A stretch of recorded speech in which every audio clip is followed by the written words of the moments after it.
कुरान वो किताब है जो दर से इनकलाब है। समझ के गए कोई पढ़े तो नूरुन अला नूर है। हमारे बहुत प्यारे स्नेह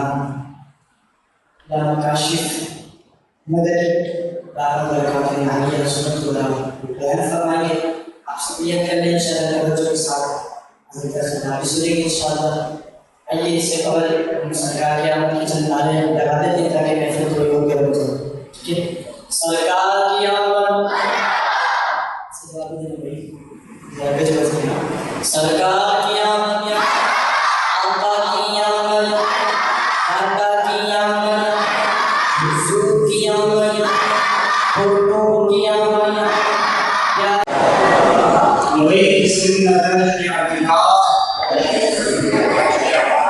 ये बात साहिब सल्लल्लाहु अलैहि वसल्लम का सलाम करने के बेशुमार फ़वाइद और बरक़ात हैं। सही मुस्लिम शरीफ की हदीस है, हुज़ूर अलैहिस्सलाम ने फरमाया अव्वल नास यौमल क़ियामह अक्सरुहुम अलैया सलातन, यानी कल क़यामत के दिन लोगों में से मेरे सबसे ज़्यादा नज़दीक वो बंदा होगा जिसने मुझ पर सबसे ज़्यादा दुरूद पढ़े होंगे। मेरे मोहतरम भाइयों फरमाते हैं कि कल जब क़यामत का 50,000 साल का दिन होगा, सूरज सवा मील का रहेगा, आग का ज्वाला होगा, तांबे की जमीन होगी और लोगों के जिस्मों से इतना पसीना निकलेगा कि काफिर अपने ही पसीने में डुबकियां लगा रहे होंगे। इस क़यामत के हौलनाक दिन में सबसे ज्यादा आराम में वो बंदा होगा जो नबी पाक अलैहिस्सलाम के सबसे ज्यादा करीब होगा। और सरकार क्या फरमाते हैं कि क़यामत में मेरे सबसे करीब कौन होगा? जिसने मुझ पर सबसे ज्यादा दुरूद पढ़े हो।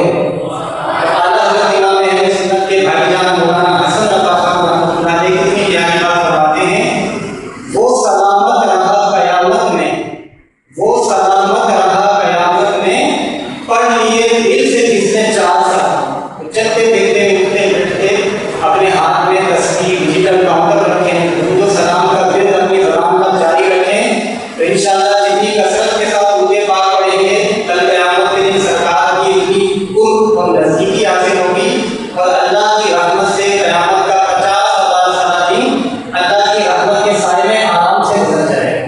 एक मरतबा मोहब्बत के साथ बात में बुलंद दुरूद पाक पढ़ लीजिए। सल्लल्लाहु अलैहि वसल्लम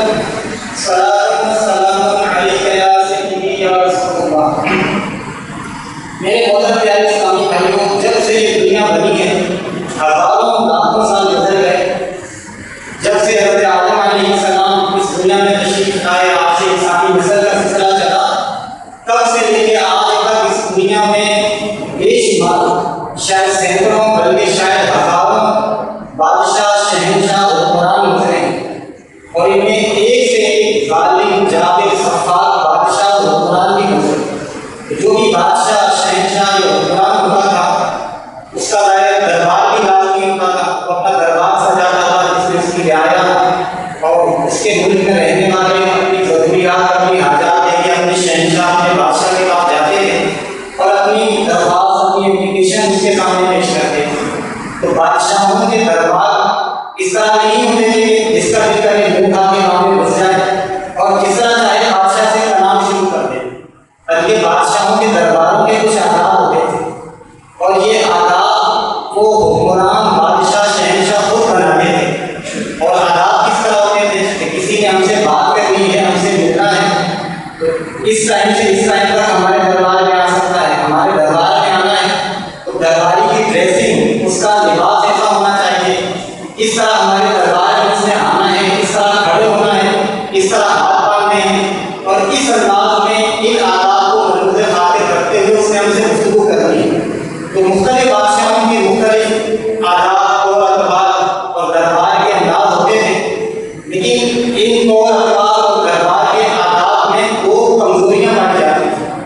पहली कमजोरी तो ये होती थी कि ये तमाम के तमाम उसूल, क़वानीन, आदाब सिर्फ इंसानों के लिए होते थे और सिर्फ इंसानों के लिए इसलिए होते थे कि बादशाहों, शहंशाहों की हुकूमत सिर्फ इंसानों पर कायम होती थी, बाकी रहे जिन्नात, फरिश्ते, चरिंद, परिंद, चौपाए, इन पर चूंकि इन बादशाहों की हुकूमत नहीं होती थी, लिहाजा इनके दरबारों के आदाब और अतवार उसूल भी फरिश्तों पर, जिन्नात पर, जानवरों पर जारी नहीं होते थे। और दूसरी कमजोरी या कमी इनके दरबार के आदाब की ये होती थी कि जब तक बादशाह की हुकूमत कायम है, जब तक बादशाह का सिक्का चल रहा है, जब तक बादशाह मुल्क पर हुकूमत कर रहा है, तब तक तो उसका कुर्की बोलेगा, उसका सिक्का चलेगा, उसके दरबार के आदाब का ख्याल रखा जाएगा।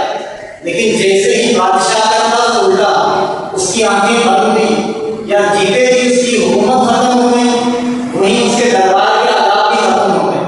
अब अगर वो तख्त से उतरने के बाद जिंदा है तो मुल्क में घूमता फिरता है, यहाँ वहाँ मंडराता रहता है, कोई उसका भाव नहीं पूछता, कोई उसके शादी का आदाब का ख्याल नहीं करता। और अगर मर चुका है तो उसके मरने के बाद कोई नया बादशाह आ गया और अब नए बादशाह के नए तौर तरीके, नए आदाब चले। और जो बादशाह पहले जिंदा था, पहले हुकूमत की मर की कब्र में चला गया, अब उसकी कब्र पर पूछने कोई नहीं आता, बल्कि उसकी कब्र पर कुत्ते बिल्लियां मंडराते रहते हैं। तो ये दुनिया की बादशाहों के दरबारों के आदाब और तौर तरीके होते थे जिनमें दो खामियां पाई जाती थी। लेकिन मेरे मोहतरम प्यारे प्यारे इस्लामी भाइयों, क्या आप जानते हैं कि इस आसमान की नीली छतरी के नीचे एक ऐसा दरबार था, है, बल्कि कयामत तक रहेगा कि उस निराले दरबार और इस दरबार वाले बादशाह, शहंशाह, बल्कि शहंशाहों के भी शहंशाह, उनके दरबार के आदाब उन्होंने खुद नहीं बनाए। उन्होंने हुक्म नहीं किया कि मेरे दरबार में यूं आना है, यूं खड़े होना है, यूं कलाम करना है, बल्कि उनके दरबार के तौर तरीके, आदाब, उसूल उनके खालिक और मालिक रब्बुल इज्जत ने बयान किया कि मेरे इस बंदे और तुम्हारे इस बादशाह, इस शहंशाह के दरबार में तुमने आना है तो इस अंदाज में हाजिरी देनी है, इनके सामने इस तरह खड़े होना है, इनसे इस अंदाज में इन बातों का ख्याल रखते हुए गुफ्तगू करनी है। और जब इनको पुकारना है, जब इनको निदा करनी है, मुखातब करना है, तो इनको पुकारने में इन बातों का ख्याल रखना है। और मेरे मोहतरम भाइयों, मजे की बात यह है कि वो बादशाह, वो शहंशाह, उनका वो दरबार अब हमारी नजरों से ओझल हो चुका है।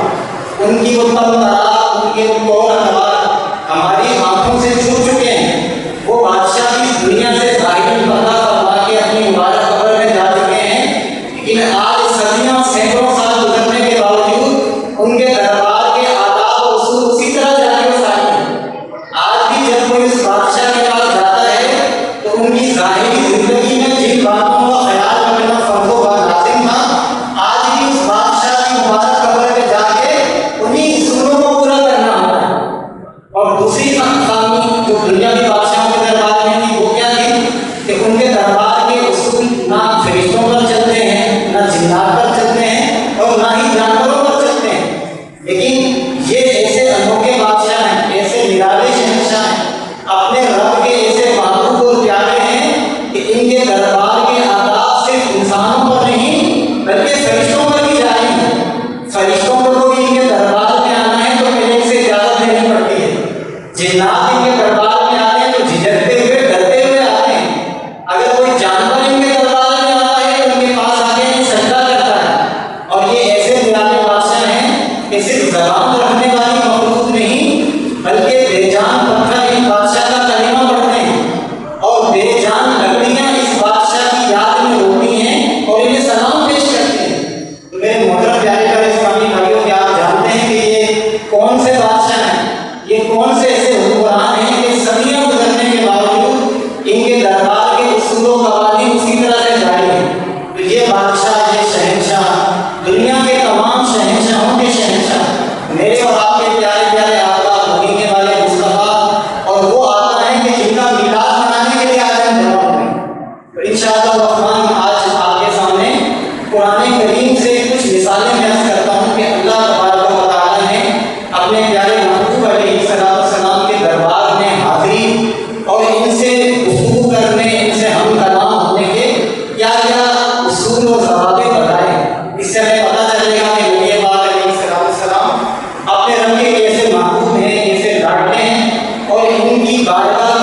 उन कसीर मिसालों में से सिर्फ 3 या 4 मिसालें मैं आपके सामने अर्ज करता हूँ जिन्हें मुफस्सिरीन ने उलमा ने किताबों में लिखा।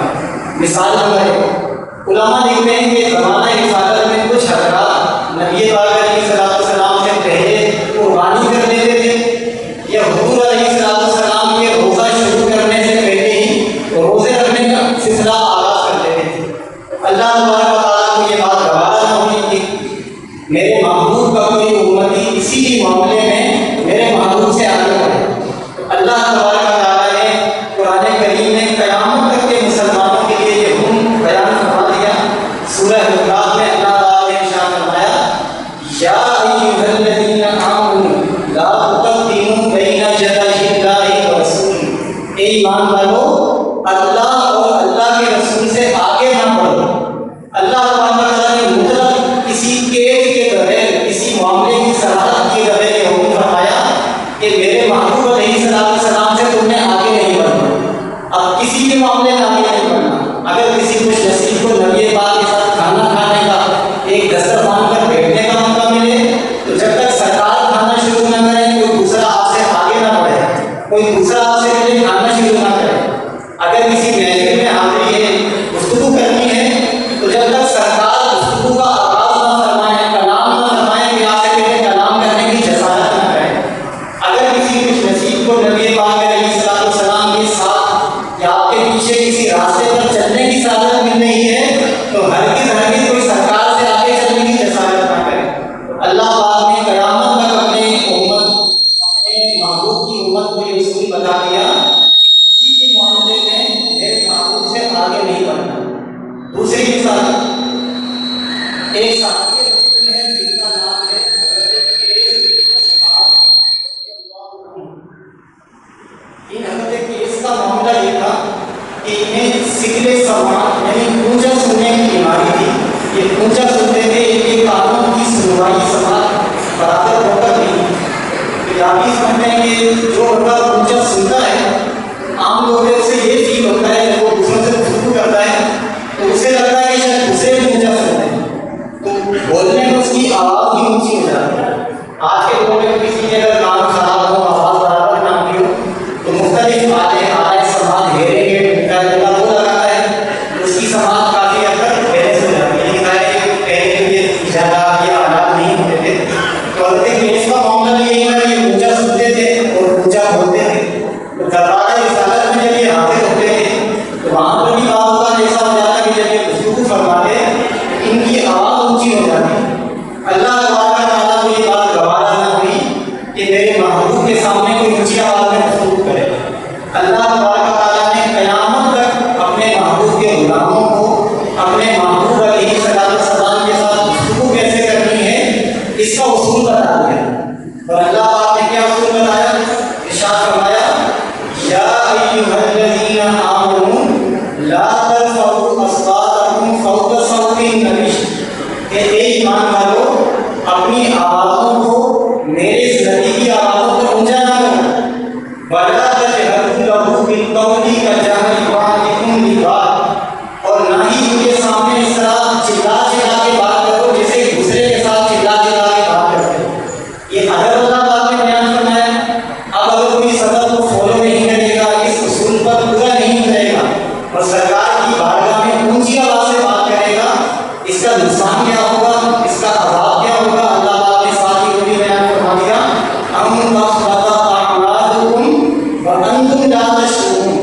अगर तुमने मेरे महबूब के सामने ऊंची आवाज़ में बात की या चिल्ला के बात की तो इसका अंजाम ये होगा कि तुम्हारे सारे अमाल बर्बाद हो जाएंगे और तुम्हें कानून खबर तक ना होगी।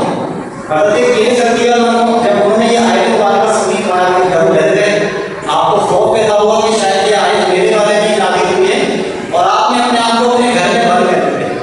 जब चंद दिन आप सरकार की खिदमत में दरबार में हाजिर ना हुए तो नबी पाक ने किसी सहाबी को भेजा कि जाओ जाके क़ैस की खबर लेके आओ कि क्या बीमार है, क्या मामला है, वो हमारे पास आने से कासे। तो हज़रत क़ैस ने आने वाले सहाबी को जवाब दिया कि मैं तो जहन्नमी हो गया क्योंकि मेरे बारे में ये आयत नाज़िल हुई है, क्योंकि मेरी आवाज़ ऊंची है। तो नबी पाक अलैहिस्सलाम को जब ये पैगाम पहुंचा तो सरकार ने उस सहाबी को वापस भेजा और फरमाया कि नहीं, क़ैस जन्नती है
मेरे मोहतरम भाइयों, नबी पाक अलैहिस्सलाम के दरबार का अल्लाह पाक ने क्या बयान फरमाया कि इनके सामने ऊंची आवाज़ में बयान में कलाम नहीं करना, आवाज़ ऊंची नहीं करनी।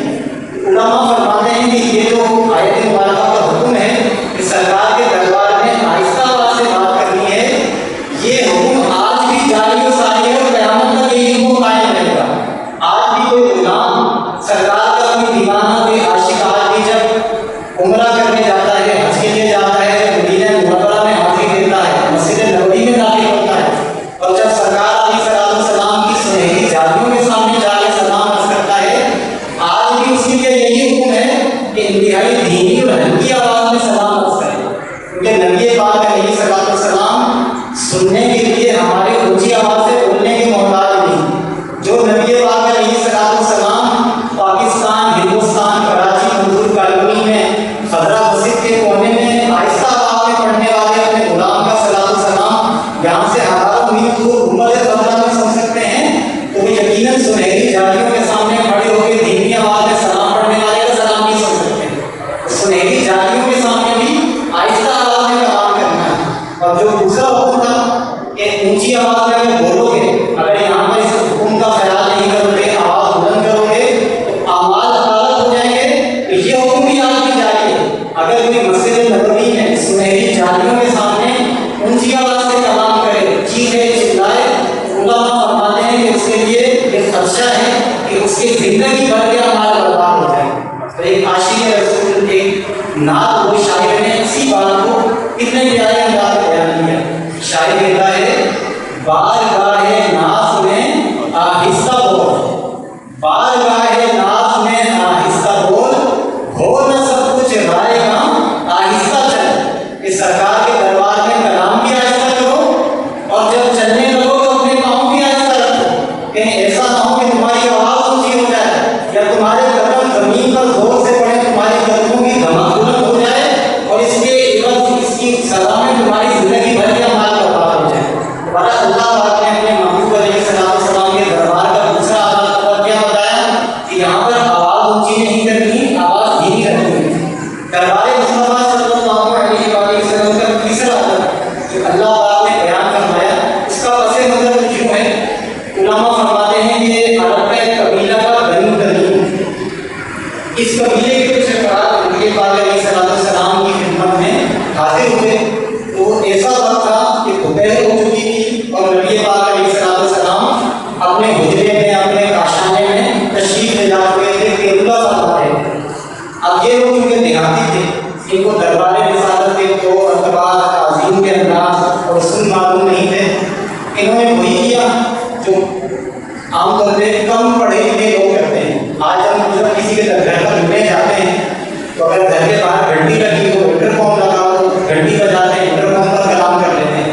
घंटी नहीं होगी तो वे क्या करते हैं, कुंडी बजाते हैं। और बाद ऐसे घर होते हैं कि वहाँ पे बाहर कुंडी नहीं होती, या दरवाज़ा ऊँचा होता है, या दरवाजे पे किसी को सूरज नहीं, सिर्फ पर्दा लटका हुआ है, तो ऊपर लोहे का दरवाज़ा ही नहीं है। फिर क्या किया जाता है, घर वालों को बुलाने के लिए घर के बाहर से आवाज़ें दी जाती हैं।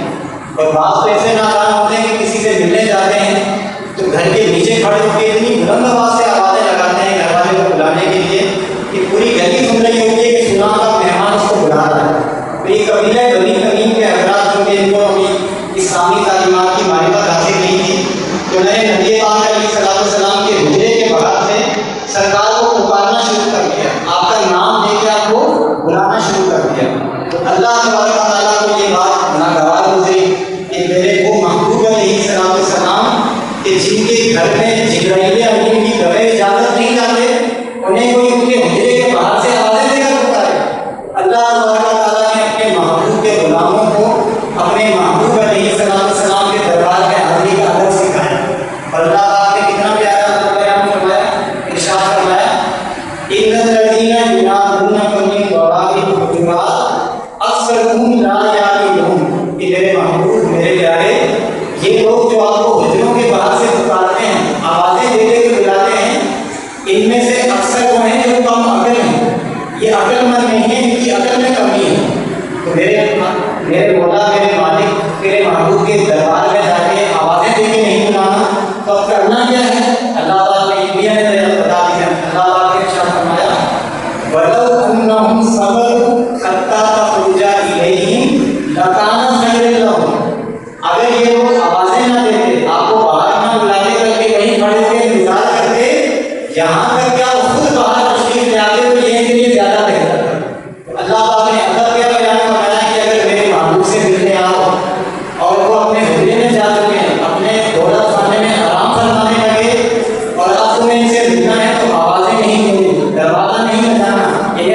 नहीं बुलाना, बल्कि इनके दरबार, इनके शाही दरबार के दरवाजे के बाहर खड़े होकर इंतजार करना है। चाहे फजर के बाद या आशाने में जा सके तो ज़ोहर का आराम करना है। अगर ज़ोहर के बाद जा सके तुम्हें मिलना है तो आवाज़ नहीं देनी, बल्कि असर में तो बाहर तशरीफ लाएंगे, असर तक इंतजार करना है, लेकिन बाहर से आवाज़ नहीं देनी। ये मेरे महबूब, आपके महबूब हमारे आका अलैहिस्सलाम के दरबार का वो तीसरा असर है जो अल्लाह तआला ने कुरान करीम में सामने जब हज़रत उम्मुल मोमिनीन ज़ैनब रज़ियल्लाहु अन्हा से निकाह करवाया, तो निकाह के अगले दिन एक सुन्नत काम किया जा रहा है। और सब भाई जानते होंगे कि जब निकाह किया जाता है, एक रात गुजरती है, अगले दिन कौन सा सुन्नत काम है निकाह के बाद किया जाता है? वलीमा, वलीमा किया जाता है। तो नबी पाक अलैहिस्सलाम ने हज़रत ज़ैनब से निकाह के बाद अगले दिन वलीमा फरमाया और मुसलमानों की आम दावत करना। मुसलमान ग्रोह दर ग्रोह एक जमात करके सरकार के आस्थाने आके अपने दौलत खाने पे हाजिर होते। वलीमे के जो भी सामान था, चाहे खजूरें थी, चाहे हलसा था, चाहे जो भी गोश्त का सामान था, साधन था, वो वलीमा खाते और चले जाते। इस तरह एक जमात आदमी चली जाती। लेकिन 3000 ऐसे थे कि जो सरकार के दौलत खाने में हाजिर हुए, वहाँ पे खाना खाया। और जैसे आप लोग के बालों का किसी के घर में बंदा जाता है, बात से बात नहीं होती है, बातचीत शुरू होती है और बातचीत बंदी होती बोले तो उसे पता नहीं चलता, अरे यार आधा घंटा हो गया, पौना घंटा हो गया, तो बातों में बंदा इतना होता है उसे वक्त गुजरने का पता नहीं चलता। तो ये 3000 ऐसे थे कि सरकार के आस्थाने पर दौलत खाने में जाके खाना खा के उन्होंने गुफ्तगू शुरू की और गुफ्तगू का सिलसिला इतना तवील हुआ कि पता करना चला। और नबी पाक अलैहिस्सलाम को अगरचे इससे ज़हमत महसूस हुई, आपके मुबारक करने अगर के गिरानी थी, लेकिन आप तो वलीमों करी हैं, आपने इन हज़रात को जाने का नहीं करना है। लेकिन नबी पाक अलैहिस्सलाम के अज़मत वाले, गैरत वाले मालिक को बोला तो ये गवारा ना होगा कि मेरे महबूब का कोई गुलाम उनके लिए तंगी और गिरानी का बाइस बने। अल्लाह पाक ने मुसलमानों को ये भी बता दिया कि अगर तुम्हें मेरे महबूब को अपने घर के अंदर बुलाएं तो घर के अंदर आके किन बातों का ख्याल रखना है, वो भी तुम्हें मैं तुम्हारा मालिक को बोला सिखाता हूँ। अल्लाह तआला ने कुरान करीम में इरशाद फरमाया, या अय्युहल्लज़ीना आमनू ला तदखुलू बुयूतन नबी इल्ला अन युज़ना लकुम इला तआमिन। ए ईमान वालों, नबी के घरों में दाखिल ना हो यहाँ तक कि तुम्हें खाने के लिए बुलाया जाए। गैर नाज़िरीना इनाम, ऐसा ना करना कि पहले से जाके बैठ जाओ कि खाना पकेगा तो खाएंगे, बल्कि जब खाना पक जाए तुम्हें खाने के लिए बुलाया जाए, फिर तुम्हें वापस जाना है। वलाकिन इज़ा दुईतुम फदखुलू, जब तुम्हें बुलाया जाए तो घर में दाखिल हो जाओ। व इज़ा तईमुम फंतशिरू, और जब नबी के घर में जाके खाना खा लिया अब मुंतशिर हो जाओ, अब वहाँ से वापस चले जाओ। वला मुस्तअनिसीना की हदीस, ऐसा ना करना कि नबी के घर में जाओ, खाना खाओ और खाना खाने के बाद आपस में बातचीत में लग जाओ। ये अदब अल्लाह ने बताया और इसके बाद अपने महबूब अलैहिस्सलाम की शर्म व हया को भी बता दिया। इरशाद फरमाया, इन्ना ज़ालिकुम काना युज़ी नबिय्या फयस्तही मिनकुम, तुम्हारा ये जो अंदाज है कि खाना खाने के बाद आपस में बातचीत में लगे, तुम्हारा ये अंदाज मेरे महबूब को, मेरे नबी को तकलीफ देता था, लेकिन वो तुमसे हया फरमाते हैं, वो तुम्हारे सामने शर्म के तौर पे तुम्हें मना नहीं फरमाते। वल्लाहु ला यस्तही मिनल हक़, लेकिन अल्लाह हक़ बात को बताने से, बयान करने से हया नहीं करता। तो मेरे मोहतरम भाइयों, नबी पाक अलैहिस्सलाम के घर में जाके वहाँ पे खाना खाने के आदाब भी अल्लाह ने बता दिए कि जब बुलाया जाए तब जाओ, पहले से जाके खाना पकने का इंतजार न करो। बुलाया जाए दाखिल हो जाओ, बैठ जाओ, खाना खाओ, खाना खाने के बाद वहाँ से फौरन वापस चले जाओ, वहाँ पे बैठ के आपस में बातचीत में मसरूफ हो जाओ। तो ये मेरे महबूब अलैहिस्सलाम हमारे प्यारे आका मुहम्मद मुस्तफ़ा सल्लल्लाहु अलैहि वसल्लम का वो दरबार है कि जिसके आदाब, जिसमें हाजिरी के आदाब, जिसमें बैठने के आदाब, जिनसे बातचीत करने के आदाब, जहाँ से वापस लौटने के आदाब इनका मालिक को बोला तो हमें सिखाता है। तो ये तो नबी पाक की बारगाह के आदाब हैं जो अल्लाह पाक ने बताए। और दुनियावी बादशाहों के दरबारों के आदाब में जो वो खामियाँ होती थी, क्या ये वो खामियाँ नबी पाक के दरबार के आदाब में पाई जाती हैं? आइए ये भी हम समझते हैं। तो मेरे मोहतरम भाई, पहली खामी तो ये थी कि जैसे बादशाह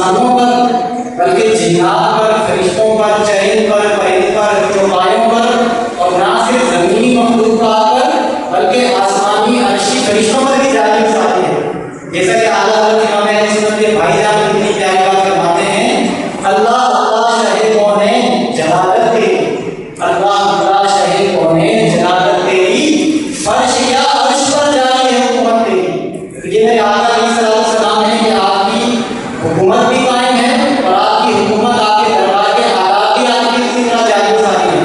नबी पाक अलैहिस्सलाम के दरबार में जब कोई जाएगा तो वहाँ पर ना आवाज़ बुलंद करेगा, ना जोर से कदम रखेगा, बल्कि बाद उलमा ने यहाँ तक लिखा कि मदीना मुनव्वरा में अपने होटल के अंदर भी जब बंदा अपने कमरे का दरवाजा बंद करे तो दरवाजा भी इतने जोर से बंद ना करे कि दरवाजे की आवाज़ पैदा हो। और सुनहरी जालियों के सामने तो जाहिर है ये आदाब उनका कितना ख्याल रखना है हर मुसलमान समझ सकता है। सरकार की बारगाह में जब जाना है तो वहाँ पर हाथ कैसे बांधने हैं, चुनाचे रद्दुल मोहताज शामी आलमगीरी वगैरह कुतुब में लिखा है कि जब कोई जाहिर नबी पाक अलैहिस्सलाम के रोज़ा अंदर पर हाजिर हो तो वहाँ पर इस तरह से खड़ा हो, यकीफु कमा यकीफु फी सलात, कि बंदा इस तरह नमाज में हाथ बांध के खड़ा होता है, सुनहरी जालियों के सामने इस तरह नमाज की तरह हाथ बांध के सलात सलाम बस करना है। तो मेरे महबूब अलैहिस्सलाम के दरबार के आदाब अल्लाह ने बयान फरमाए, ये आपकी आमद से पहले भी जारी थे, आज भी जारी है, क़यामत तक भी जारी रहेंगे। और ना सिर्फ इंसानों पर जारी हैं बल्कि बेज़बान जानवरों पर भी जारी हैं, पत्थरों पर भी जारी हैं, कंकरियों पर भी जारी हैं, बल्कि अपने दरख्त से कटे हुए लकड़ी के टनों पर भी जारी हैं। आला हज़रत इमाम अहले सुन्नत मुजद्दिद दीन मिल्लत इमाम अहमद रज़ा रहमतुल्लाह अलैह कितनी प्यारी बात फरमाते हैं। नबी पाक अलैहिस्सलाम के दरबार में इंसानों के अलावा दीगर मखलूक़ात की हाज़िरी और सरकार की दरबार में फरियाद रसी का मंजर बयान करते हुए आला हज़रत फरमाते हैं, हाँ यही करती हैं चिड़ियाँ फरियाद, हाँ यही करती हैं चिड़ियाँ फरियाद, यहीं से चाहती है हर निगाह, इसी घर पर शुक्राने नाशाद गिलाए रंजो ना करते हैं, अपने रब की हैं बस, अपने रब की हैं बस शान अज़ीम, जानवर भी करें जिनकी ताज़ीम, पेड़ करते हैं अदब से ताज़ीम, संग सजदे में गिरा करते हैं। तो मेरे महबूब अलैहिस्सलाम की ये शान है और नबी पाक अलैहिस्सलाम की ये शान आज भी जारी है, क़यामत तक भी जारी रहेगी। तो मेरे मीठे प्यारे इस्लामी भाइयों, नबी पाक अलैहिस्सलाम के दरबार के ये आदाब ये आज हमने सुने, इनसे हमें दर्स ये मिलता है कि नबी पाक अलैहिस्सलाम ऐसी अज़मत वाले हैं, अपने मालिक व मौला के ऐसे महबूब प्यारे और अपने रब की बारगाह में इतने बुलाए हैं कि इनसे मोहब्बत करने वाला अल्लाह की बारगाह में महबूब करार पाता है। इनके दरबार के आदाब बजाने वाला अल्लाह की बारगाह में महबूब व मकबूल बन जाता है।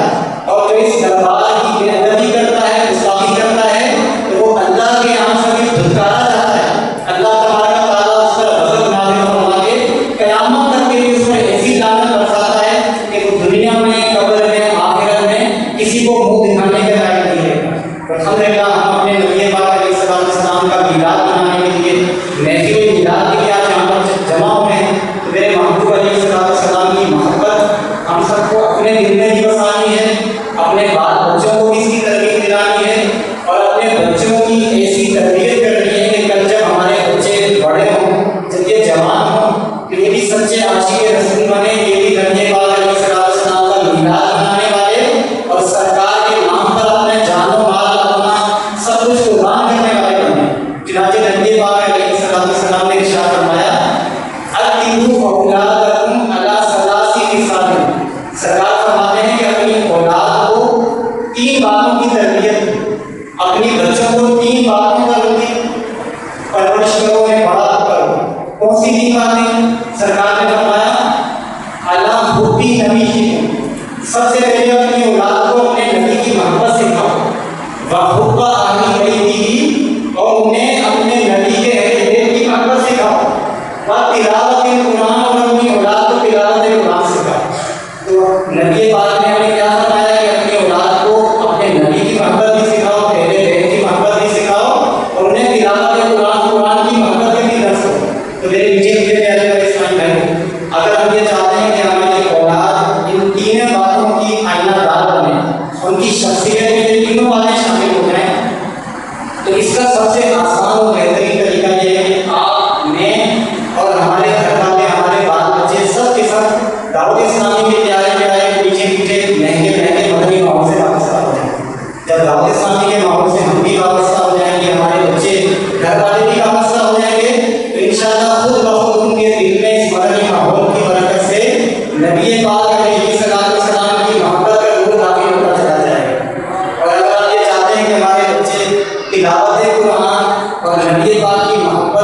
में बिल्कुल पक्के हो जाए।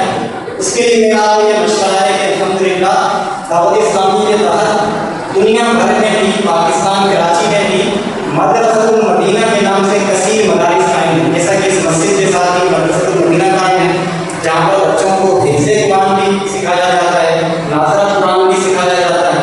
यहाँ पर आपके बच्चे आएंगे तो इंशाअल्लाह रहमान पहले कुरान को देखकर तजवीद और मखारिज के साथ पढ़ना सीखेंगे, और उसके बाद वक्तन फवक्तन आहिस्ता आहिस्ता एक वक्त आएगा कि पूरा का पूरा कुरान का नूर इंशाअल्लाह हमारे बच्चे के दिल में दाखिल हो जाएगा। और यहाँ पर उसको मदनी माहौल मिलेगा, सुबह 8 से 4 तक वो दूसरे बच्चों के साथ बैठ के कारी साहब से तरबियत हासिल करेगा, सुबह दुआए मदीना में तैयारी करेगा, नारे पढ़ेगा, सलाम पढ़ेगा। अल्लाह की रहमत से बच्चे के दिल में कुरान का नूर भी दाखिल होगा और कुरान वाले महबूब अलैहिस्सलाम की मोहब्बत भी बच्चे के दिल में दाखिल हो जाएगी। अल्हम्दुलिल्लाह ये मदरसतुल मदीना कायम है। आप जैसे भाइयों के बच्चे यहाँ नहीं पढ़ते थे, वो दावत देता हूँ कि अपने बच्चों को मदरसतुल मदीना में दाखिल करें। यहाँ पे हिफ्ज़े कुरान बच्चों को हाफिज़ बनाएं, नाज़रा कुरान बनाएं, तो इंशाअल्लाह बच्चों की अच्छी तरबियत भी होगी। और जो भाइयों के बच्चे ऑलरेडी मदरसतुल मदीना में पढ़ रहे हैं, उनकी खिदमत में मेरा मशवरा है कि आपका बच्चा जब नाज़रा मुकम्मल कर ले, जब हाफिज़े कुरान कर ले, हाफिज़े कुरान बन जाए, अब आपके बच्चे ने कुरान को देखकर पढ़ना भी सीख लिया और कुरान ज़माने के आपके बच्चे को याद हो गया। तो कुरान पाक के अल्फाज, उसके हुरूफ़े ताजीज़, उसकी आयतें, सूरतें तो बच्चे को याद हो गई, लेकिन कुरान हमें क्या रस दे रहा है, कुरान की तालीम क्या है, कुरान में किन किन बातों का बयान है, ये हमारे बच्चे को ज़ाहिर से देखकर तो मालूम नहीं चलेगा। पहले जब तक अरबी नहीं आएगी, सर्व नहव अरबी ग्रामर नहीं आएगी, दीगर उलूम फ़ुनून, इल्म तफ़सीर, इल्म हदीस, उसूल तफ़सीर बच्चा नहीं सीखेगा, उसे कुरान की फ़हम, कुरान का इल्म कैसे हासिल होगा। तो अल्हम्दुलिल्लाह दावत इस्लामी ने हमारे लिए इसका भी एहतमाम किया है कि दुनिया भर में दावत इस्लामी के तहत आलिम कोर्स यानी दर्से इस्लामी करवाने वाले जामियात का नाम जामियातुल मदीना कायम है। तो अल्हम्दुलिल्लाह हमारे इस मदरसतुल मदीना से चंद ही गली के फासले पर इसी मंजिल का अदनी में जामियातुल मदीना भी कायम है, जहाँ पर दर्से इस्लामी आलिम कोर्स करवाया जाता है। आप तमाम भाइयों में दावत दूंगा कि आपका बच्चा चाहे यहाँ नहीं पढ़ रहा है, यहाँ पर पढ़ रहा है, तो यहाँ से जब आपके बच्चे फारिग हो जाएँ, हाफिज़े कुरान बन जाएँ, तो अपने बच्चों को जामियातुल मदीना में दाखिल कराएँ। इंशाअल्लाह आपके बच्चे हाफिज़े कुरान के साथ साथ आलिम दीन भी बनेंगे और इंशाअल्लाह रहमान उन्हें कुरान के साथ साथ नबी पाक की सल्लल्लाहु अलैहि वसल्लम की हदीसों का भी फैज़ान हासिल होगा। तो मेरे प्यारे मोहतरम इस्लामी भाइयों, ये हमारा मदरसतुल मदीना, हमारा जामियातुल मदीना, इस तरह के दावत इस्लामी के हज़ारों हज़ार मदारिस और जामियात कायम हैं। हमारे नाज़िम साहब नासिर भाई ने भी कुछ देर पहले मुझे बताया कि सिर्फ जो मदारिसुल मदीना कायम है, 14,200 से ज़्यादा मदारिसुल मदीना दुनिया भर में कायम है। और इन मदारिस में जो पढ़ने वाले बच्चे हैं, जो चाहे नाज़रा पढ़ रहे हैं, चाहे हिफ्ज़े कुरान कर रहे हैं, उन बच्चियों की तादाद 6 लाख से ज़्यादा है। ये सिर्फ मदारिसुल मदीना की तादाद है।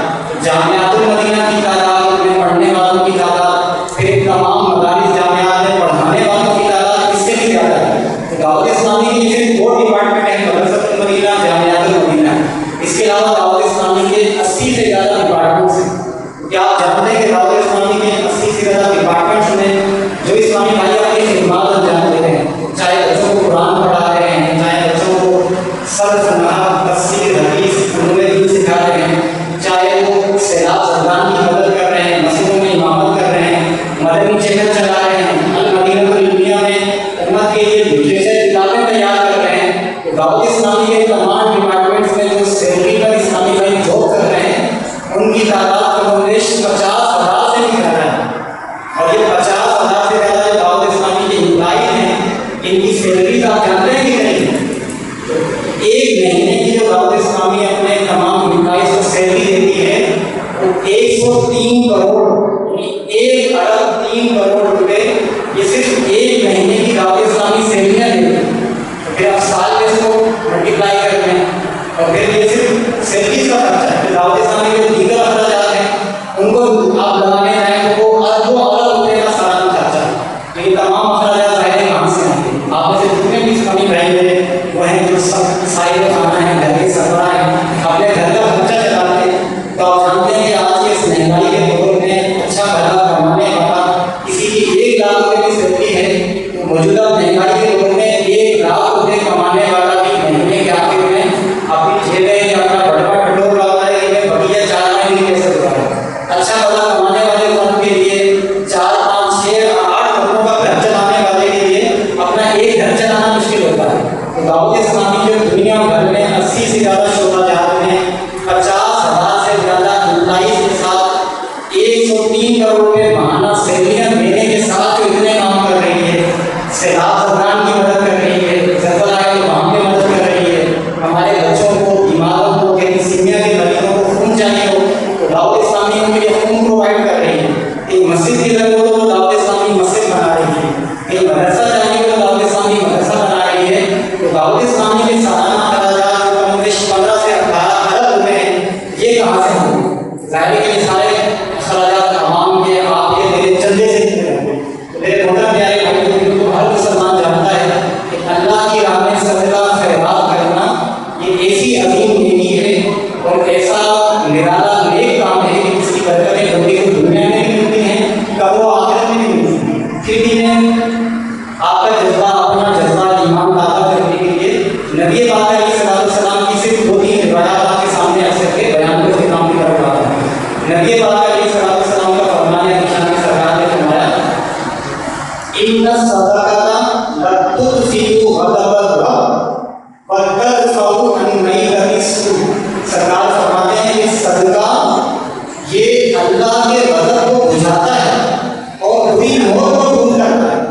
हम सब ये चाहते हैं कि बुरी मौत से बचें, जब हम मरें तो हमारा ईमान सलामत हो, हमें मुसलमान होने की हालत में मौत आए। तो सरकार बता रहे हैं कि सदके की एक बरकत ये भी है कि ये बुरी मौत से बचाता है। नंबर 2, हज़रत उम्मुल मोमिनीन आयशा सिद्दीक़ा रज़ियल्लाहु अन्हा रिवायत करती हैं कि एक बार नबी पाक के अहले बैत ने बकरी ज़बह की और बकरी को तैयार किया गया। तो जब नबी पाक अलैहिस्सलाम का शाह पर तशरीफ लाए तो आपने उम्मुल मोमिनीन से पूछा, माँ बकिया मिन्ना, कि बकरी के गोश्त से क्या बचा है? तो उम्मुल मोमिनीन ने अर्ज़ की कि सिर्फ कंधा, शोल्डर का गोश्त बचा है, बाकी सदका कर दिया। ये सुनकर नबी पाक अलैहिस्सलाम ने कितना प्यारा जवाब दिया। सरकार ने फरमाया, बकिया कुल्लुहा बैना कतीफिहा, कि सारे का सारा बच गया, सिर्फ कंधा नहीं बचा। यानी कंधा नहीं बचा, बाकी सारे का सारा जो अल्लाह की राह में दे दिया, सब का सब बच गया। तो मुफ्ती अहमद यार रहमतुल्लाह रहमतुल्लाह इस बैत के तहत फरमाते हैं कि मुराद ये है कि जो हमने बचा दिया कंधे का गोश्त, वो तो हम खाएंगे और वो हजम होकर फना हो जाएगा, लेकिन अल्लाह की राह में जो बकरी का गोश्त सदका किया गया, उसका सवाब क़यामत तक बाकी और नाज़वाल रहेगा। तीसरी हदीस से बात हज़रत अबू कबशा अन्नारी रज़ियल्लाहु अन्हु रिवायत करते हैं, तिरमिज़ी शरीफ की हदीस है कि नबी पाक अलैहिस्सलाम ने इरशाद फरमाया, सलासुन उक़सिमु अलैहिम, अल्लाह के महबूब फरमाते हैं कि 3 बातें ऐसी हैं कि जिनको मैं कसम खा के बयान करता हूँ। 3 बातों को मैं हल्फिया तौर पे, तस्मिया तौर पे बयान करता हूँ। अब मेरे प्यारे इस्लामी भाइयों, हर मुसलमान ये जानता है कि कसम इस बात में खाई जाती है किसी बात को पुख्ता और मजबूत करने के लिए, ताकि सामने वाले के जहन से किसी किस्म का अगर शक हो तो शक निकल जाए, तो उस बात पे कसम खाई जाती है। लेकिन नबी पाक अलैहिस्सलाम कसम खा के कोई बात कर पाए या बिना कसम खाए, आपकी हर बात में हमारा ईमान है, आपकी हर बात यकीनन सच्ची ही सच्ची है। जैसे अल्लाह पाक का कलाम सच्चा होने पर हमारा ईमान है, ऐसे ही नबी पाक अलैहिस्सलाम के हर कलाम पर हमारा ईमान है। इसके बावजूद सरकार ने जिस बात को कसम खा के बयान किया, वो बात कितनी यकीनी, हकीकी और बिल्कुल सर्टिफाइड मजबूत है।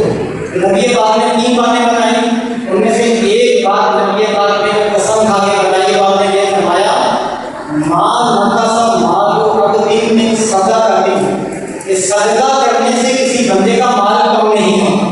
बंदा सदका करता है तो बज़ाहिर हम देखते हैं कि 100 रुपये में से 2.5 रुपये मैंने दे दिए सरकार में, तो 2.5 रुपये कम हो गए और 97.5 बच गए। एक सरकार ने बताया कि सदका देने से माल कम नहीं हुआ, तो शारीन फरमाते हैं कि बज़ाहिर तो 2.5 रुपये 100 रुपये में से कम हो जाते हैं, लेकिन अल्लाह तबारक व तआला बाकी रहने वाले 97.5 रुपये में इतनी बरकत देता है और उनसे ज़कात देने वाले को 97.5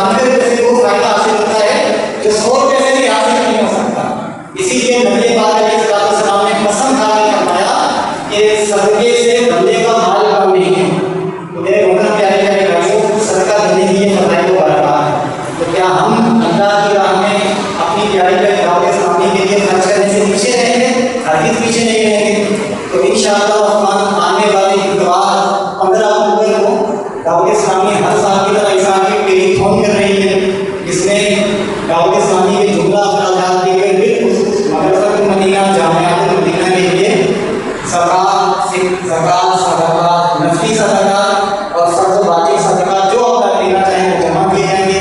इसके लिए एक यूनिट में 10,000 रुपये का रखा गया है। वैसे तो अगर किसी की 10,000 रुपये की इस्तिताअत ना हो इससे कम भी दे सकता है, लेकिन मदनी इंतजाम ये है कि कम से कम एक यूनिट या इससे ज़्यादा दिया जाए। आप तमाम इस्लामी भाइयों से मेरी गुजारिश है कि आप इसमें ज़रूर अपना हिस्सा निकालें। जितने भी भाई यहाँ पर बैठे हुए हैं, आपके कई जान पहचान वाले होंगे, आपके घर वाले होंगे, भाई होंगे, ससुराल होगा, आपके चचा होंगे, ताया होंगे, दोस्त अहबाब होंगे, आपके कुलीग होंगे, हर किसी के दर्जनों सैकड़ों जानने वाले हैं। आप अपना मोबाइल फोन खोलेंगे, इसमें कई सौ कॉन्टैक्ट्स होंगे। तो आप तमाम इस्लामी भाई मिलजुल के अगर अपने तमाम जान पहचान वालों को टेलीफोन की तरतीब दिलाएं, इसके लिए मुख्तलिफ शॉर्ट क्लिप्स आपका नाम लेकर हज़रत उम्मुल मोमिनीन ज़ैनब रज़ियल्लाहु अन्हा से निकाह करवाया। तो निकाह के अगले दिन एक सुन्नत काम किया जाता है और सब भाई जानते होंगे कि जब निकाह किया जाता है एक रात गुजरती है, अगले दिन कौन सा सुन्नत काम है जो निकाह के बाद किया जाता है? वलीमा किया जाता है। तो नबी पाक अलैहिस्सलाम ने हज़रत ज़ैनब से निकाह के बाद अगले दिन वलीमा फरमाया और मुसलमानों की आम दावत करवाई। तो मुसलमान ग्रोह दर ग्रोह एक जमात करके सरकार के आस्थाने आके अपने दौलत खाने में हाजिर होते। वलीमे के जो भी सामान का, चाहे खजूरें थी, चाहे हलसा था, चाहे जो भी गोश्त का सामान था, साधन था, वो वलीमा खाते और चले जाते। इस तरह एक जमात आदमी चली जाती। लेकिन 3,000 ऐसे थे कि जो सरकार के दौलत खाने में हाजिर हुए, वहाँ पे खाना खाया। और जैसे आप लोग के बालों का किसी के घर में बंदा जाता है, बात से बात नहीं होती है, बातचीत शुरू होती है और बातचीत लंबी होती बोले तो उसे पता नहीं चलता, अरे यार आधा घंटा हो गया, पौना घंटा हो गया। तो बातों बात में बंदा इतना होता है उसे वक्त गुजरने का पता नहीं चलता। तो ये 3,000 ऐसे थे कि सरकार के आस्थाने पर दौलत खाने में जाके खाना खा के उन्होंने गुफ्तगू शुरू की और गुफ्तगू का सिलसिला इतना तवील हुआ कि पता करना चला। और नबी पाक अलैहिस्सलाम को अगरचे इससे ज़हमत महसूस हुई, आपके मुबारक करने अगर के गिरानी थी, लेकिन आप तो गरीबों करीब हैं, आपने इन हालात को जाने का नहीं करना है। लेकिन नबी पाक अलैहिस्सलाम के असमत वाले, गैरत वाले मालिक को बोला तो ये गवारा ना होगा कि मेरे महबूब का कोई गुलाम उनके लिए तंगी और गिरानी का बारिश बने। अल्लाह पाक ने मुसलमानों को ये भी बता दिया कि अगर तुम्हें मेरे महबूब अपने घर के अंदर बुलाएं तो घर के अंदर आके किन बातों का ख्याल रखना है, वो भी तुम्हें मैं तुम्हारा मालिक को बोला सिखाता हूँ। अल्लाह तबारक ने कुरान के लिए इरशाद फरमाया, या अय्युहल्लज़ीना आमनू ला तदखुलू बुयूतन नबी इल्ला अन युज़ना लकुम इला तआमिन। ए ईमान वालों, नबी के घरों में दाखिल ना हो यहाँ तक कि तुम्हें खाने के लिए बुलाया जाए।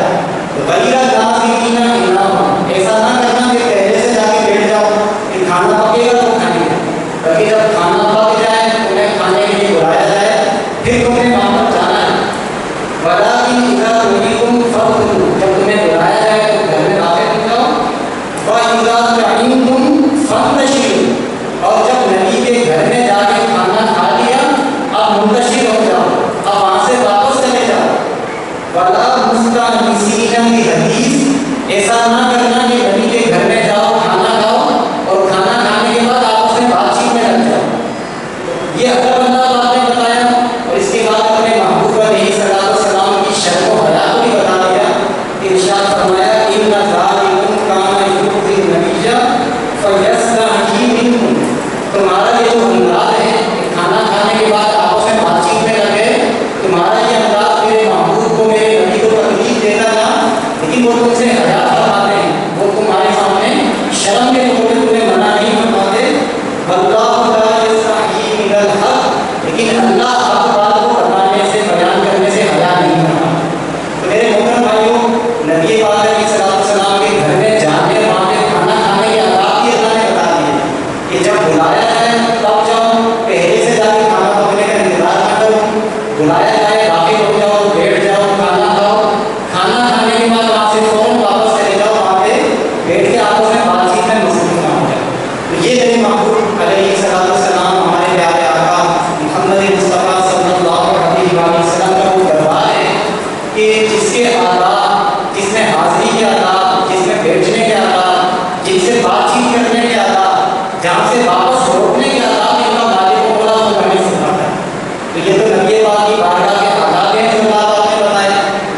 और दुनियावी बादशाहों के दरबारों के अदाब में जो वो खामियां होती थी, क्या ये वो खामियां नबी पाक के दरबार के अदाब में पाई जाती हैं? आइए ये भी हम सुन लेते हैं।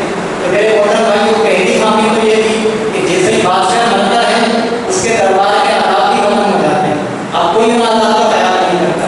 लेकिन नबी पाक अलैहिस्सलाम ऐसे बादशाह हैं कि आपकी बादशाहत आपकी दुनिया में आमद से पहले भी जारी थी।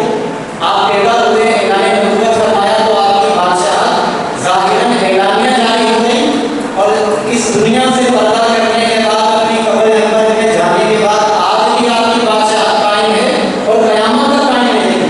और आपकी बादशाहत, आपकी ये सल्तनत ना सिर्फ इंसानों पर बल्कि जिन्नात पर, फरिश्तों पर, चरिंद पर, परिंद पर, चौपायों पर, और ना सिर्फ ज़मीनी मखलूक़ात पर बल्कि आसमानी अर्शी फरिश्तों पर भी जारी हो सकती है। जैसा कि आला हज़रत इमाम अहले सुन्नत के भाईजान इतनी प्यारी बात फरमाते हैं, अल्लाह अल्लाह शाहे कौनैन जलालत तेरी, अल्लाह अल्लाह शाहे कौनैन जलालत तेरी, फर्श या अर्श पर जारी है हुकूमत तेरी। तो ये मेरे आका अलैहिस्सलाम है कि आपकी हुकूमत भी कायम है और आपकी हुकूमत, आपके दरबार के आदाब भी आपकी इसी तरह जारी हो सकती है। नबी पाक अलैहिस्सलाम के दरबार में जब कोई जाएगा तो वहाँ पर ना आवाज़ बुलंद करेगा, ना जोर से कदम रखेगा, बल्कि बाद उलमा ने यहाँ तक लिखा कि मदीना मुनव्वरा में अपने होटल के अंदर भी जब बंदा अपने कमरे का दरवाज़ा बंद करे तो दरवाज़ा भी इतने जोर से बंद ना करे कि दरवाजे की आवाज़ पैदा हो। और सुनहरी जालियों के सामने तो जाहिर है ये आदाब उनका कितना ख्याल रखना है हर मुसलमान समझ सकता है।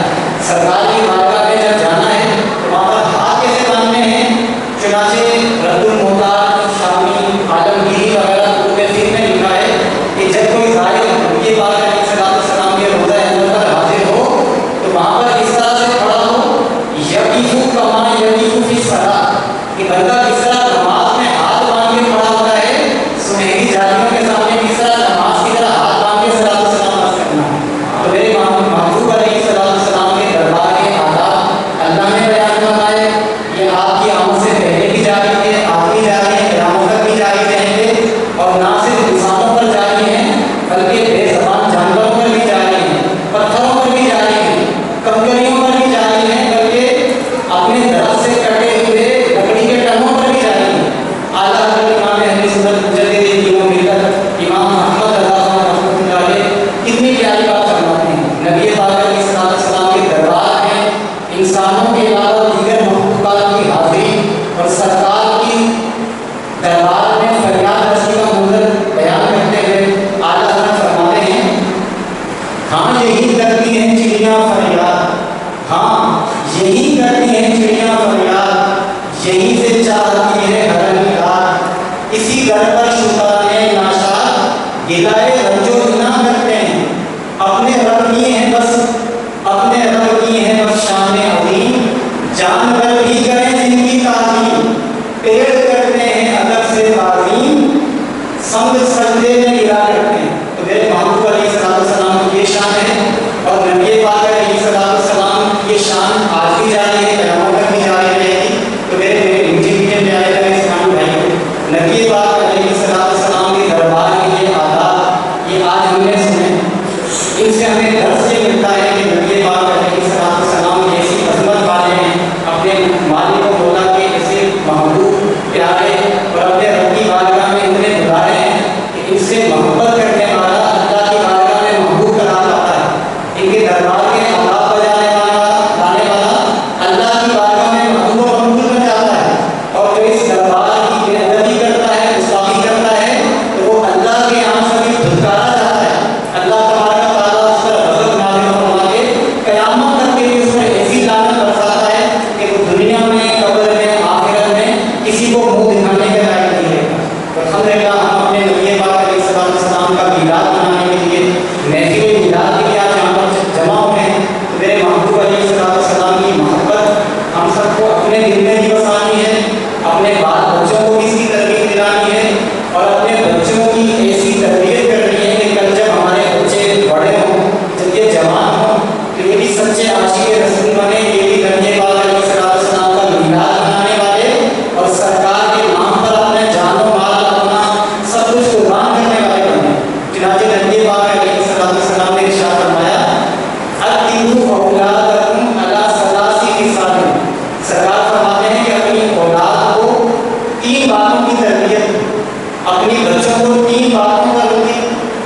परवरिश करो, उन्हें बड़ा करो। कौन सी 3 बातें सरकार ने फरमाया? अला हुब्बी नबी की, सबसे पहले अपनी औलाद को अपने नबी की मोहब्बत सिखाओ। व हुब्बा अहली बैती, और उन्हें अपने नबी के अहले बैत की मोहब्बत सिखाओ। व तिलावत कुरान, और अपनी औलाद को तिलावत कुरान सिखाओ। तो नबी पाक ने हमें क्या बताया कि अपनी औलाद को अपने नबी की मोहब्बत भी सिखाओ, अहले बैत की मोहब्बत भी सिखाओ, और उन्हें तिलावत कुरान की मोहब्बत भी दर्ज करो। तो मेरे नीचे प्यारे इस्लामी भाइयों, अगर हम ये चाहते हैं कि हमारी औलाद इन 3 बातों की आईनादार बने, उनकी शख्सियत में ये 3 बातें शामिल हो जाएं, तो इसका सबसे आसान और बेहतरीन तरीका ये है कि आप, मैं और हमारे घर वाले, हमारे बाल बच्चे सब के सब दावत इस्लामी के प्यारे प्यारे मीठे मीठे महंगे महंगे मदनी माहौल से वाबस्ता हो जाए। जब दावत इस्लामी के माहौल से हम भी वाबस्ता हो जाएंगे, हमारे बच्चे घर वाले भी वाबस्ता हो जाएंगे, तो इंशाअल्लाह खुद ब खुद उनके दिल में इस मदनी माहौल की बरकत से नबी पाक अलैहिस्सलाम की मोहब्बत का नूर दाखिल होता चला जाएगा। और अगर आप ये चाहते हैं कि हमारे बच्चे तिलावत कुरान और नबी पाक की मोहब्बत में बिल्कुल पक्के हो जाएं, उसके लिए मेरा ये मशवरा है कि अल्हम्दुलिल्लाह दावत इस्लामी के तहत दुनिया भर में भी, पाकिस्तान कराची में भी मदरसतुल मदीना के नाम से कसीर मदारिस कायम हैं। जैसा कि इस मस्जिद के साथ ही मदरसतुल मदीना कायम है, जहाँ पर बच्चों को हिफ्ज़े कुरान भी सिखाया जाता है, नाज़रा कुरान भी सिखाया जाता है। यहाँ पर आपके बच्चे आएंगे तो इंशाअल्लाह रहमान पहले कुरान को देख कर तजवीद और मखारिज के साथ पढ़ना सीखेंगे, और उसके बाद वक्तन फ़वक्तन आहिस्ता आहिस्ता एक वक्त आएगा कि पूरा का पूरा कुरान का नूर इंशाअल्लाह हमारे बच्चे के दिल में दाखिल हो जाएगा। और यहाँ पर जब उसको मदनी माहौल मिलेगा, सुबह 8 से 4 तक वो दूसरे बच्चों के साथ बैठ के कारी साहब से तरबियत हासिल करेगा, सुबह दुआए मदीना में प्यारी प्यारी नामें सुनेगा, सलाम सुनेगा। अल्लाह की रहमत से बच्चे के दिल में कुरान का नूर भी दाखिल होगा, और कुरान वाले महबूब अलैहिस्सलाम की मोहब्बत भी बच्चे के दिल में दाखिल हो जाएगी। अल्हम्दुलिल्लाह मदरसतुल मदीना कायम है। आप जैसे भाइयों के बच्चे यहाँ नहीं पढ़ते थे, तो दावत देता हूँ कि अपने बच्चों को मदरसतुल मदीना में दाखिल करें। यहाँ पर हिफ्ज़े कुरान बच्चों को हाफिज बनाएं, नाज़रा कुरान बनाएं, तो इंशाअल्लाह बच्चों की अच्छी तरबियत भी होगी। और जो भाइयों के बच्चे ऑलरेडी मदरसतुल मदीना में पढ़ रहे हैं, उनकी खिदमत में मेरा मशवरा है कि आपका बच्चा जब नाज़रा कुरान कर ले, जब हाफिज़े कुरान कर ले, हाफिज़े कुरान बन जाए, अब आपके बच्चे ने कुरान को देख कर पढ़ना भी सीख लिया और कुरान ज़माने के आपके बच्चे को याद हो गया। तो कुरान पाक के अल्फाज, उसके हुरूफ़े ताजीज़, उसकी आयतें, सूरतें तो बच्चे को याद हो गई, लेकिन कुरान हमें क्या दर्स दे रहा है, कुरान की तालीम क्या है, कुरान में किन किन बातों का बयान है, ये हमारे बच्चे को ज़ाहिर से देखकर तो मालूम नहीं चलेगा। पहले जब तक अरबी नहीं आएगी, सरफ़ो नहव, अरबी ग्रामर नहीं आएगी, दीगर उलूम फ़ुनून, इल्म तफ़सीर, इल्म हदीस, उसूल तफ़सीर बच्चा नहीं सीखेगा, उसे कुरान की फ़हम, कुरान का इल्म कैसे हासिल होगा। तो अल्हम्दुलिल्लाह दावत इस्लामी ने हमारे लिए इसका भी एहतमाम किया कि दुनिया भर में दावत इस्लामी के तहत आलिम कोर्स यानी दर्से इस्लामी करवाने वाले जामियात का नाम जामियातुल मदीना कायम है। तो अल्हम्दुलिल्लाह हमारे इस मदरसतुल मदीना से चंद ही गली के फासले पर इसी मंजिल का अदनी में जामियातुल मदीना भी कायम है, जहाँ पर दर्से इस्लामी आलिम कोर्स करवाया जाता है। तो आप तमाम भाइयों को दावत दूंगा कि आपका बच्चा चाहे यहाँ नहीं पढ़ता या यहाँ पर पढ़ रहा है, तो यहाँ से जब आपके बच्चे फारिग हो जाएँ, हाफिज़े कुरान बन जाएँ, तो अपने बच्चों को जामियातुल मदीना में दाखिल कराएँ। इंशाअल्लाह आपके बच्चे हाफिज़े कुरान के साथ साथ आलिम दीन भी बनेंगे, और इंशाअल्लाह रहमान उन्हें कुरान के साथ साथ नबी पाक अलैहिस्सलाम की हदीसों का भी फैज़ान हासिल होगा। तो मेरे प्यारे प्यारे मोहतरम इस्लामी भाइयों, ये हमारा मदरसतुल मदीना, हमारा जामियातुल मदीना, इस तरह के दावत इस्लामी के हज़ारों हज़ार मदारिस और जामियात कायम हैं।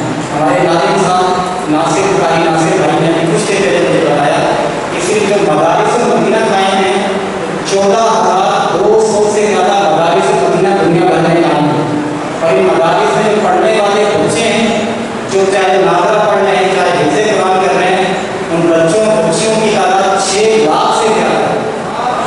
ये सिर्फ मदारिस मदीना की तादाद है। जामियातुल मदीना की तादाद, उनमें पढ़ने वालों की तादाद, फिर तमाम मदारिस जामियात में पढ़ाने वालों की तादाद इससे भी ज़्यादा है।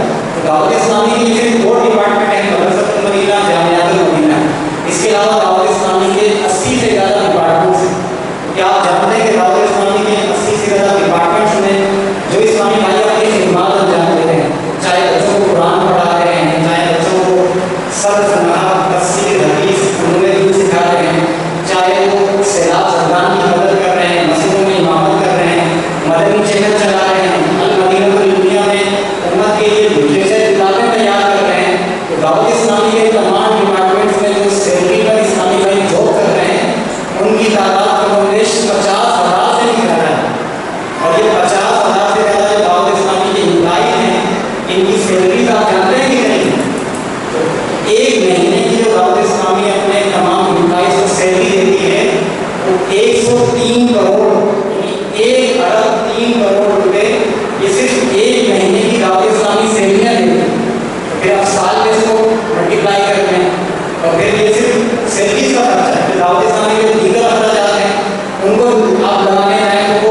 अलैहिस्सलाम का शाह पर तशरीफ लाए तो आपने उन मोमिन से पूछा माँ बकिया बिना कि बकरी के गोश्त में से क्या बचा है? तो उन मोमिन ने अर्ज की कि सिर्फ कंधा शोल्डर का गोश्त बचा है, बाकी सदका कर दिया। ये सुनकर नबी पाक अलैहिस्सलाम ने कितना प्यारा जवाब दिया। सरकार ने फरमाया बकिया कुल्लुहा बैना कतीफिहा, ये सारे का सारा बच गया, सिर्फ कंधा नहीं बचा। यानी कंधा नहीं बचा, बाकी सारे का सारा जो अल्लाह की राह में दे दिया, सब का सब बच गया। तो मुफ्ती अहमद यार रहमतुल्लाह अलैहि से बैठ के फरमाते हैं कि मुराद ये है कि जो हमने बचा दिया कंधे का गोश्त वो तो हम खाएंगे और वो हजम होकर फना हो जाएगा, लेकिन अल्लाह की राह में जो बकरी का गोश्त सदका किया गया उसका सवाब क़यामत तक बाकी और नाज़वाल रहेगा। तीसरी हदीस से बात हज़रत अबू कबशा अन्नारी रज़ियल्लाहु अन्हु रिवायत करते हैं, तिरमिज़ी शरीफ की हदीस है कि नबी पाक अलैहिस्सलाम ने इरशाद फरमाया सलासुन उक़सिमु अलैहिम, अल्लाह के महबूब फरमाते हैं कि तीन बातें ऐसी हैं कि जिनको मैं कसम खा के बयान करता हूँ, तीन बातों को मैं हल्फिया तौर पे तस्मिया तौर पे बयान करता हूँ। अब मेरे प्यारे इस्लामी भाइयों, हर मुसलमान ये जानता है कि कसम इस बात में खाई जाती है किसी बात को पुख्ता और मजबूत करने के लिए, ताकि सामने वाले के जहन से किसी किस्म का अगर शक हो तो वो शक निकल जाए, तो उस बात पे कसम खाई जाती है। लेकिन नबी पाक अलैहिस्सलाम कसम खा के कोई बात फरमाए या बिना कसम खाए, आपकी हर बात में हमारा ईमान है, आपकी हर बात यकीनन सच्ची सच्ची है। जैसे अल्लाह पाक का कलाम सच्चा होने पर हमारा ईमान है, ऐसे ही नबी पाक अलैहिस्सलाम के भी हर कलाम पर हमारा ईमान है। इसके बावजूद सरकार ने जिस बात को कसम खा के बयान किया, वो बात कितनी यकीनी, हकीमी और बिल्कुल सर्टिफाइड मजबूत हो। तो नबी पाक ने तीन बातें बताई, उनमें से एक बात नबी पाक ने कसम खा के बताई, बात ने यह फरमाया मां नकसा मालु अब्दिन मिन सदक़तिन, कि सदका करने से किसी बंदे का माल कम नहीं होता।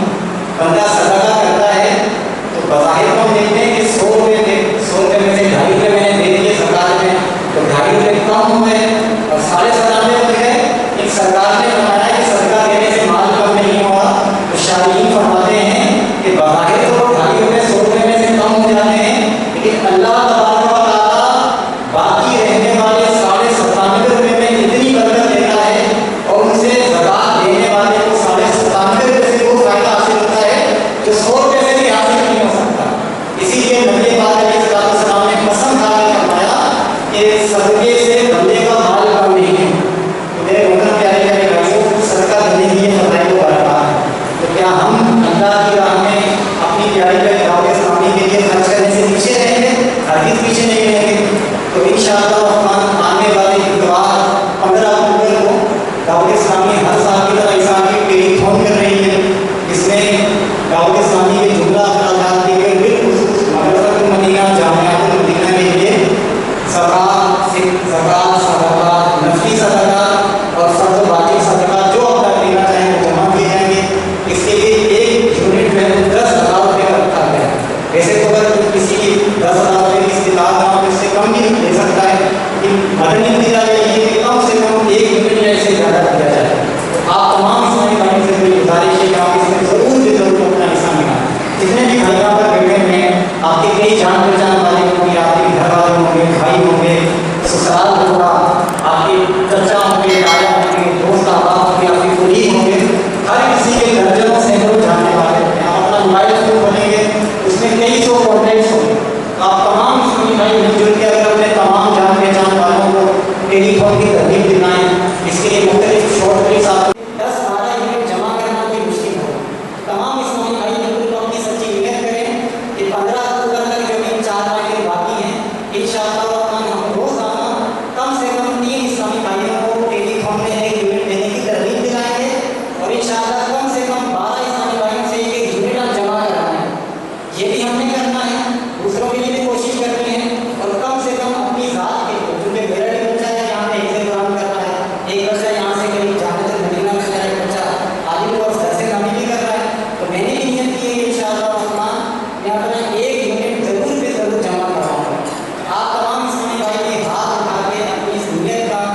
उसका इरादा फरमाइए कि इंशाअल्लाह रहमान कम से कम 1 मिनट हम सब अपना जमा करेंगे।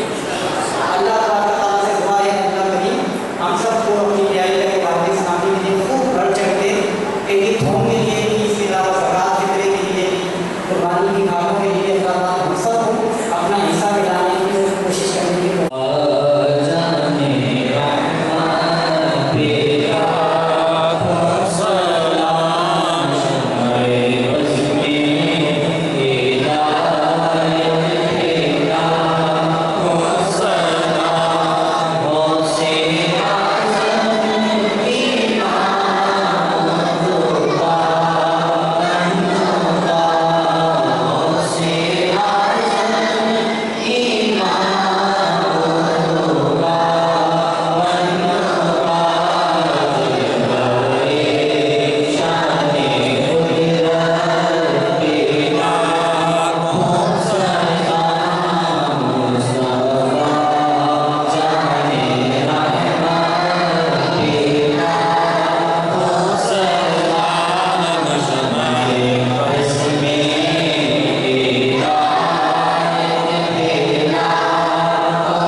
हम तमाम का यहाँ हाजिर होना तेरा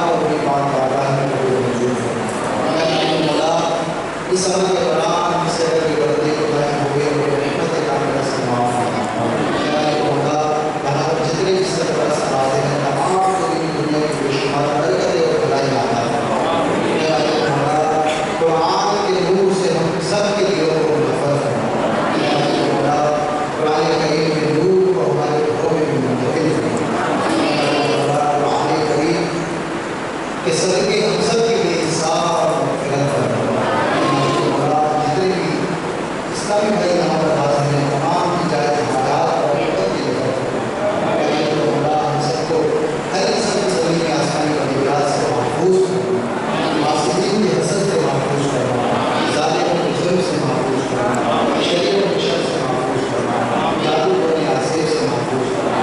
या मौला उस मस्जिद के इमाम साहब गालिब साहब, यहाँ की कमेटी, इस मदरसा मदीना का अमला, नासिर साहब, मुदर्रिसी, यहाँ पर पढ़ने वाले तमाम भी तलबा को दीन दुनिया की बेशुमार बरकतें और भलाइयाँ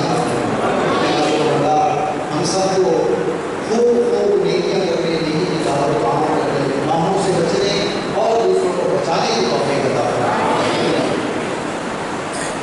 या अल्लाह जितने परेशान हाल यहाँ पर मौजूद हैं, तमाम परेशानियों को दूर फरमाए। या मौला जो बीमार हैं या बीमारों के नुमाइंदे मौजूद हैं, मौला तमाम को शिफा कामिला आजिला नाफ़िआ अता फरमाए। हमारे मुदर्रिस हमारे नाज़िम साहब अब्दुल वाहिद भाई के मामून अभी कुछ ही देर पहले काबियों में एडमिट हैं, इलाज जारी है, मौला उन्हें भी सेहत और शिफा इलाज में आसानियाँ अता फरमाए। और उस्मान भाई के साहबजादे भी अली हैं, मौला उन्हें भी शिफा कामिला आजिला नाफ़िआ अता फरमाए। हम सबको गुनाहों की बीमारी से भी निजात अता फरमाए। हम सबको बार बार बेशुमार